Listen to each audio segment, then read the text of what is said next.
وَلَقَدْ يَسَّرْنَا الْقُرْآنَ لِلذِّكْرِ فَهَلْ مِن مُّدَّكِرٍ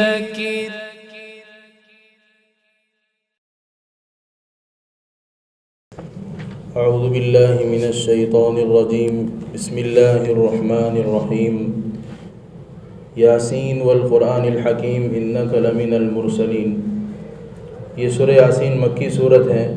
اس میں بھی اللہ تبارک و تعالیٰ نے رسالت کو اور توحید کو، آخرت کو اور جنت اور جہنم کے تذکرے کو بیان فرمایا ہے، اور علماء نے لکھا ہے اور اللہ کے نبی علیہ السلام کی حدیث بھی ہے کہ یاسین قرآن کا دل ہے، اور اس کی فضیلت میں بتایا کہ جو شخص اس کو صبح میں پڑھتا ہے، یعنی صبح کے شروع میں جب اس کو پڑھتا ہے تو پورے دن اللہ تبارک و تعالیٰ اس کی حفاظت فرماتے ہر تکلیف دینے والے چیز سے۔ پہلی آیت کے اندر اللہ تبارک و تعالیٰ نے قرآن کے بارے میں، اور دوسری آیت میں، تیسری آیت میں اللہ کے نبی علیہ السلام کی نبوت کا بیان فرمایا، انک لمن المرسلین، اور آپ پیغمبروں میں سے ہی ہے۔ کفار مشرکین آپ کو کہتے تھے کہ ہم آپ کو پیغمبر نہیں مانتے ہیں، لیکن اللہ تبارک و تعالیٰ نے اس پہلی آیت کے اندر آپ کی نبوت کا ہونا ثابت فرمایا ہے۔ وَاضْرِبْ لَهُمْ مَثَلًا أَصْحَابَ الْقَرْيَةِ إِذْ جَاءَهَا الْمُرْسَلُونَ۔ یہاں پر اللہ تبارک و تعالیٰ نے 3 رسولوں کا ذکر فرمایا ہے۔ یہ 3 رسول کون تھے اور کون سی بستی کی طرف بھیجے گئے تھے؟ قرآن میں اس کا کوئی تذکرہ نہیں ہے، اور نہیں کوئی حدیث میں اس کا تذکرہ ہے، بلکہ مفسرین نے بائبل وغیرہ سے اس کا ثبوت بتایا ہے کہ یہ شہر انطاکیہ تھا، اور 3 رسول جو بھیجے گئے تھے ان کے نام، ایک کا نام صادق تھا، دوسرا نام صدوق تھا، اور تیسرے کا نام شمعون تھا۔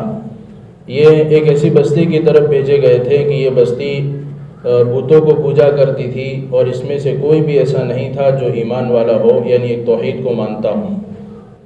تو ان 3 نبیوں کو 3 رسولوں کو اللہ تبارک و تعالیٰ نے اس قوم کی طرف بھیجا، اور اس میں سے ایک آدمی ایمان لایا جس کا نام حبیب نجار تھا۔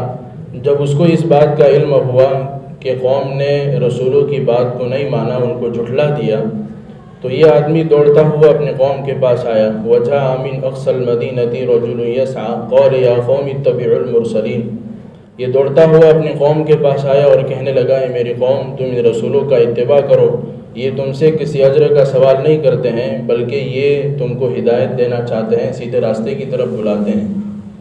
تو پھر بعد میں یہ ہوا کہ ان کی قوم نے اس حبیب نجار کو قتل کر دیا، شہید کر دیا۔ پھر آگے اللہ تبارک و تعالیٰ نے اس آدمی کے جنت میں داخل ہونے کا وعدہ بھی فرمایا، قیل ادخل الجنہ قال یا لیت قومی یعلمون۔ پھر جب یہ قوم سرکشی میں بہت آگے بڑھ گئی، نافرمانی میں بہت آگے بڑھ گئی، تو اللہ تبارک و تعالیٰ کی طرف سے ان پر عذاب آیا۔ وما انزلنا علی قومہ من بعدہ من جود من السماء وما كنا منزلین۔ اللہ فرماتے ہیں کہ اس کے بعد آسمان سے ہم کو کوئی بہت بڑا لشکر بھیجنا نہیں پڑا اس کی ہلاکت کے لیے، اور ہمیں اس کی کوئی ضرورت بھی نہیں ہے۔ اللہ تبارک و تعالیٰ اتنی بڑی قدرت کا مالک ہے۔ تو اللہ تبارک و تعالیٰ نے ان کو جو ہے ہلاک کرنے کے لیے یہ فرمایا، ان کانت الا صیحۃ واحدۃ فاذا هم خامدون۔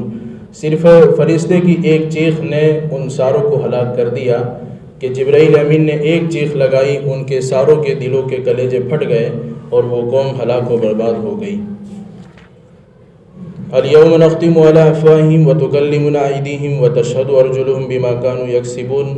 اس آیت میں اللہ تبارک و تعالیٰ نے بتایا کہ کفار مشرکین جب قیامت کے دن اللہ کے سامنے پیش کیے جائیں گے تو اس وقت بھی جھوٹے عذر کریں گے کہ ہم نے کون سے معبود کی اتباع کی ہے، اور ہم تو کوئی عبادت نہیں کرتے تھے کسی کی۔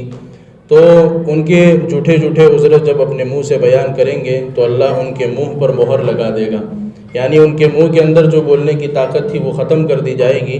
ان کے ہاتھ بولیں گے، ان کے پیر بولیں گے جو انہوں نے گناہ کیے ہیں۔ وَمَا عَلَّمْنَاهُ الشِّعْرَ مَا يَنبَغِي لَهُ إِنْ هُوَ إِلَّا ذِكْرٌ وَقُرْآنٌ مُبِينٌ۔ کفار مشرکین یہ بھی کہا کرتے تھے کہ محمد صلی اللہ علیہ وسلم جو قرآن بیان کر رہے ہیں یہ ایک اشعار کا قرآن ہے، اور اسی طرح یہ محمد صلی اللہ علیہ وسلم خود شاعر ہیں۔ تو اللہ تبارک و تعالیٰ نے قرآن کے شاعر ہونے کی اور محمد صلی اللہ علیہ وسلم کے شاعری ہونے کی دونوں کا انکار کر دیا کہ نہیں، یہ قرآن کے اندر کوئی شاعر کی بات ہے، اور نہ ہی محمد صلی اللہ علیہ وسلم کوئی شاعر ہے، بلکہ یہ اللہ کا کلام ہے، کیونکہ شاعریوں کے اندر حقیقت نہیں ہوتی، صرف خیالی باتیں ہوتی ہیں، اور اس کتاب کے اندر تو ساری حقیقتوں کو بیان کیا گیا ہے۔ اولم یروا الانسان انا خلقناہ من نطفۃ فاذا هو خصیم مبین۔ عاص بن وائل وہ اللہ کے نبی علیہ السلام کے پاس ایک ہڈی لے کر آیا، تو اس ہڈی کو اس نے اپنے ہاتھ سے مسل دیا اور زمین پر پھینک دیا اور کہنے لگا کہ یہ ساری ہڈی اس طرح چورا چورا ہو جائے گی تو پھر دوبارہ اللہ اس کو زندہ کیسے کرے گا؟ تو اللہ تبارک و تعالیٰ نے آیت اتاری کہ جو اللہ تبارک و تعالیٰ پہلی مرتبہ پیدا کر سکتا ہے تو دوسری مرتبہ مرنے کے بعد کیوں پیدا نہیں کر سکتا؟ قل یحییھا الذی انشأھا اول مرہ۔ پہلی مرتبہ جب کوئی چیز نہیں تھی تو ہم نے پیدا کر دیا، تو جو چیز پہلی مرتبہ نہیں تھی اور ہم نے پیدا کر دیا تو جو چیز ہو گئی اور ختم ہو گئی تو دوسری مرتبہ ہم اس کو پیدا کیوں نہیں کر سکتے ہیں؟ اللہ تبارک و تعالیٰ کی طاقت کے اندر ہے کہ وہ کر سکتے ہیں۔ سورۃ الصافات مکیہ، اس میں بھی اللہ تبارک و تعالیٰ نے توحید کو، رسالت کو اور فرشتوں کا ذکر فرمایا ہے کہ کفار مشرکین کا یہ عقیدہ تھا کہ وہ اللہ کے لیے بیٹیاں قرار دیتے تھے فرشتوں کو۔ آگے اس کا ذکر آئے گا۔ وَلَقَدْ نَادَانَا نُوحٌ فَلَنِعْمَ الْمُجِيبُونَ۔ یہاں پر سے اللہ تبارک و تعالیٰ نے 6 انبیاء علیہ السلام کا ذکر فرمایا۔ یہاں سورہ نوح، حضرت نوح علیہ السلام کا ذکر ہے۔ پھر آگے اسی طریقے سے وَإِنَّ مِن شِيعَتِهِ لَإِبْرَاهِيمَ، حضرت ابراہیم علیہ السلام کا ذکر ہے، اور حضرت ابراہیم علیہ السلام کے خواب کا بھی بیان ہے کہ انہوں نے خواب میں دیکھا تھا کہ وہ اپنے بیٹے کو ذبح کر رہے ہیں۔ اپنے بیٹے کے سامنے یہ بات رکھی تو بیٹے نے کہا کہ آپ کو جس بات کا حکم دیا گیا ہے اس کو کر گزریے، آپ انشاءاللہ مجھے صبر کرنے والوں میں سے پائیں گے۔ پھر حضرت ابراہیم علیہ السلام حضرت اسماعیل کو بیابان جنگل میں لے گئے اور وہ پورا واقعہ ہوا، تو اللہ تبارک و تعالیٰ کی طرف سے یہ بات آئی قد صدقت الرؤیا انا کذلک نجزی المحسنین، آپ نے اپنا خواب سچ کر دکھایا اور ہم احسان کرنے والوں کو اور نیکی کرنے والوں کو اسی طرح بدلہ دیتے ہیں۔ پھر اللہ تبارک و تعالیٰ نے حضرت اسماعیل علیہ السلام کی جگہ فرشتوں کے ذریعے سے مینڈا بھیجا اور وہ مینڈا ذبح کیا گیا، تب سے وہ قربانی اس امت کے اوپر اللہ تبارک و تعالیٰ نے واجب قرار دے دی۔ وہ ابراہیم علیہ السلام کی ایک بہترین سنت ہے۔ فاستفتہم لربک البنات ولہم البنون، یہاں پر اللہ تبارک و تعالیٰ نے اسی کا تذکرہ کیا ہے کہ یہ لوگ کہتے تھے کہ فرشتے جو ہوتے ہیں وہ اللہ کی بیٹیاں ہیں، تو اللہ نے اس کا یہاں پر جواب دیا ہے کہ عجیب بات ہے کہ تم اپنے لیے بیٹیاں تو پسند نہیں کرتے ہو، یعنی بیٹیوں کو دیکھ کر ہی اور پیدا ہوتے ہی زمین میں زندہ درغور کرتے ہو، اور اپنے لیے بیٹوں کو پسند کرتے ہو، تو جو چیز اپنے لیے پسند نہیں کرتے ہیں تو اس کو اللہ کے خاتے میں کیوں ڈالتے ہو؟ تمہارے لیے تم کو بیٹیاں پسند نہیں ہیں تو تم نے فرشتوں کو کہہ دیا کہ فرشتے اللہ کی بیٹیاں ہیں اور تم کو بیٹے پسند ہیں۔ تو اللہ تبارک و تعالیٰ نے اس آیت کے ذریعے اس کی تردید فرمائی کہ یہ چیز بالکل غلط ہے۔ وَإِنَّ يُونُسَ لَمِنَ الْمُرْسَلِينَ، یہاں پر بھی حضرت یونس علیہ السلام کا تذکرہ ہے، اس کا تذکرہ سورہ یونس کے اندر تفصیل کے ساتھ آ گیا۔